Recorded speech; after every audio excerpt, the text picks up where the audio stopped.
Arena, le manga du chef otaku en jeu vidéo. Aujourd'hui, j'ai envie de me lancer dans un défi, l'adaptation d'un manga en jeu vidéo.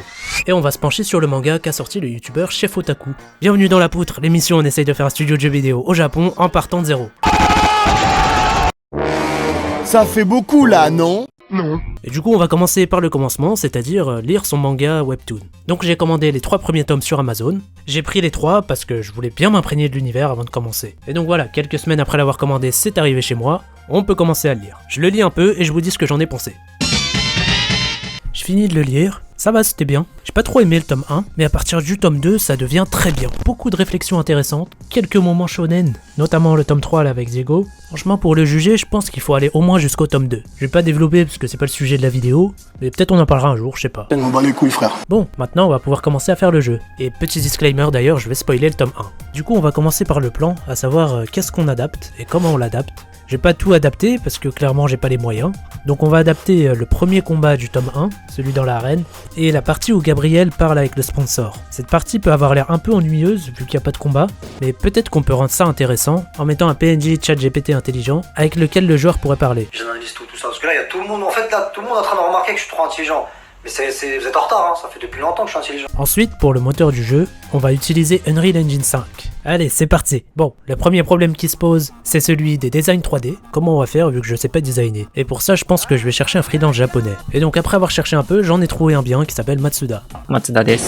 Et donc c'est lui qui m'a fait les modèles 3D. Bon, il y a quand même des personnages qui n'ont pas été faits parce que j'ai pas les sous pour les faire. Et maintenant que j'ai eu les modèles, il va falloir mettre les animations. Et donc je voulais prendre les animations de Mixamo comme d'hab, mais il n'y avait pas toutes les animations que je voulais sur Mixamo. Donc finalement j'ai acheté des animations sur l'Epic Game Store. J'ai une super grosse bite. Après ça j'ai essayé d'économiser de l'argent où je pouvais, donc j'ai pas commandé tous les modèles 3D à Matsuda. Pour ce qui est des gobelins, je les ai pris sur l'Epic Game Store aussi. Mais bon, il y a un problème, c'est que les gobelins ne sont pas des personnages d'animé, donc ça fait un peu bizarre. Et donc pour régler ce problème, j'ai utilisé une méthode qui s'appelle le post-processing, qui en gros est une méthode pour changer l'image finale du jeu. Donc ça change les textures, les contours, les couleurs, etc. Et donc c'est ce que j'ai utilisé pour donner un style animé aux gobelins. Et ça va, c'est passable. Après pour l'arène, j'ai téléchargé un modèle 3D gratuit sur internet, et j'ai rajouté des murs, comme ça ressemble au manga. Après pour le bus, j'ai d'abord voulu utiliser un service d'IA qui fait des modèles 3D à partir d'une photo. Mais c'est pas encore au point quoi. Donc finalement j'ai fait pareil que pour l'arène, j'ai téléchargé un modèle trouvé sur internet. Aussi à un moment dans le combat il est censé avoir une pile de cadavres, et il me fallait donc des modèles pour les figurants, c'est-à-dire les autres lycéens. Et donc pour faire ça, j'ai utilisé un truc qui s'appelle VROid, un logiciel qui nous permet de faire des personnages d'animé gratuitement et de bonne qualité. Donc voilà, après le design, il fallait faire le code, donc j'ai commencé à faire les gobelins. Oh yeah. Puis après, j'ai programmé les trucs de base du joueur, les animations. Tu cherches la merde? Puis après les animations. Puis encore les animations. Le pick-up des armes. Les combats en mêlée. Après dans les animés, j'aime bien la façon qu'ils ont de se déplacer vite, et je trouve que ce qui ressemble le plus à ça dans un jeu vidéo, c'est un dash. Et donc pour ça c'est pas tout à fait comme dans le manga, mais ils sont censés être sur une planète qui accroît leur capacité physique, donc c'est bon, ça passe. Donc voilà, après ça j'ai fait l'IA de Diego et de Kevin, qui vont être des persos qui vont nous aider, puis ensuite je me suis dit que j'allais faire le boss. Donc pour ça j'ai le modèle. Bon, il est un peu maigre comparé au manga, mais on peut régler ça dans Unreal Engine, donc y a pas de problème. Naturel? Oui. Sinon, avant le boss, je me suis dit que j'allais mettre une petite cinématique, et donc j'ai commencé à m'imaginer la cinématique avec de la musique. Et donc j'ai utilisé la musique d'un youtubeur qui s'appelle Styzmask, qui fait des remixes de musique d'animé.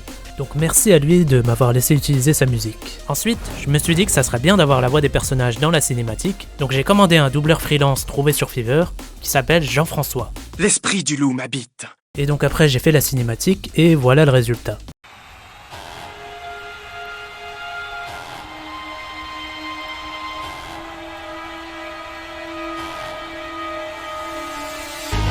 Mon Dieu! C'est une putain de blague!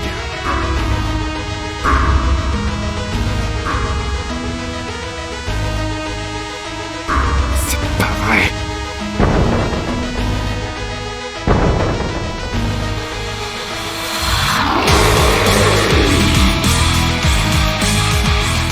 Voilà pour la cinématique. Bon, j'ai pas pu mettre tout ce que je voulais parce que j'ai pas les moyens, mais je suis quand même content du résultat. Une fois que j'ai fait ça, il fallait faire le boss, donc j'ai commencé par faire marcher le boss. Et je me suis dit que ça serait mieux si le joueur ressentait que le boss est beaucoup plus gros que lui. Et donc pour ça, j'ai fait trembler la caméra au rythme des pas du boss, j'ai aussi rajouté de la fumée, et il peut shooter les pierres. Et donc le boss a 2 patterns.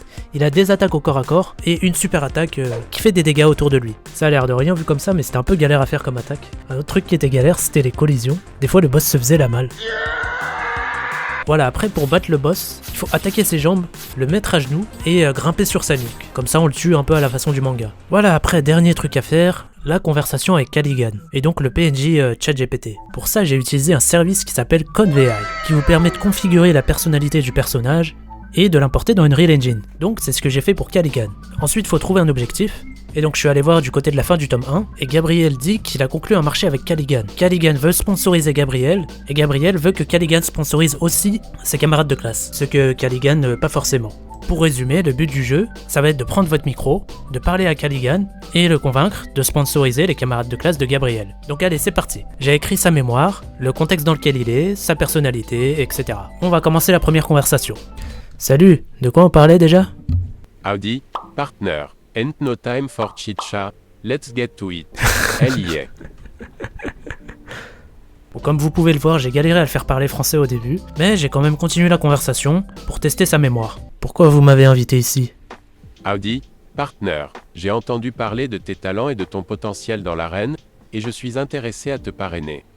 J'offre un soutien financier, un entraînement personnel et toutes les ressources nécessaires pour assurer ton succès dans l'arène.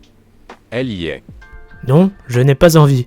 Howdy, partner. Si tu changes d'avis, tu sais où me trouver. Elle y est. Donc bon, il y a plein de problèmes à régler. Il parle pas français au début, il glisse des mots d'anglais en même temps que de parler français, et il sonne aussi un peu comme un mec qui veut nous vendre des formations. Mais après j'ai compris pourquoi il parlait pas français, parce que sa personnalité elle était bloquée sur Cowboy. Donc finalement je l'ai mis sur Mafia. Salut. Salut. Qu'est-ce que tu veux? Ah, voilà. Pourquoi tu m'as invité dans ce restaurant? Parce que je veux discuter de quelque chose avec toi. Tu es prêt? C'est bien. Oui, vas-y. Bien, je suis curieux de savoir de quelle planète tu viens, Gabriel. Ça me fascine. Ah, c'est bien. Je viens de la Terre. La Terre, hein? Intéressant. J'espère que tu n'as pas d'amis extraterrestres que tu veux me présenter, à moins que ce soit le seul moyen pour toi de rejoindre mes écuries. Ah, c'est bien. Ah, j'ai compris. En fait, il dit ça parce que dans sa mémoire, j'ai mis que le seul moyen pour moi de rejoindre ses écuries, c'est qu'il sponsorise aussi mes amis. Mais bon, là, ça rend la négociation beaucoup trop facile. Après, un autre problème que j'ai trouvé, c'est quand je dis salut, il répond salut ou bonjour, alors que la scène est censée être en plein milieu d'une conversation. Bonjour. Bonjour. Que puis-je faire pour toi? Wesh. Wesh, on en était où déjà? Je suis en train de te convaincre de rejoindre mon écurie. Il répond à wesh. C'est marrant. Et donc ça, j'ai dû l'écrire dans sa mémoire au cas par cas. Si le joueur répond salut ou bonjour ou wesh, je recentre la conversation. Bonjour. Ah, bonjour. Maintenant, revenons à notre conversation précédente. Salut. Salut. Parlons de la façon dont tu peux rejoindre mes écuries. Wesh, bien quoi? Bien ou quoi? On parle affaires ici, pas de la météo. Tu veux rejoindre mes écuries ou pas? J'ai cru qu'il allait répondre ah on est là. Après ça, malheureusement, je me suis arrêté là. C'est nul! Oui, je sais, c'est décevant. Mais il y a une bonne raison, c'est qu'en ce moment, la situation côté entreprise évolue très vite. Donc il y a beaucoup de choses qui me prennent beaucoup de temps. Et j'ai dû m'arrêter en plein milieu, quoi. Je vous raconte tout ça dans une prochaine vidéo très bientôt. Après, on fera peut-être un épisode de un jour, je sais pas. Sinon, chef Otaku, si tu passes par là, sache que je vais t'envoyer un mail parce que j'ai envie de te parler d'un truc. Donc n'hésite pas à regarder ta boîte mail. Le Marvel français. Bon voilà, je crois que c'est tout pour cette vidéo. Si vous voulez soutenir mon travail, abonnez-vous, mettez un pouce bleu, tout ça. Et n'hésitez pas à envoyer cette vidéo au chef Otaku pour qu'il la voie. Ah oui, aussi j'ouvre un Discord. Donc venez si vous voulez parler ou trouver des gens pour faire des jeux. Le lien est en description. Allez, salut!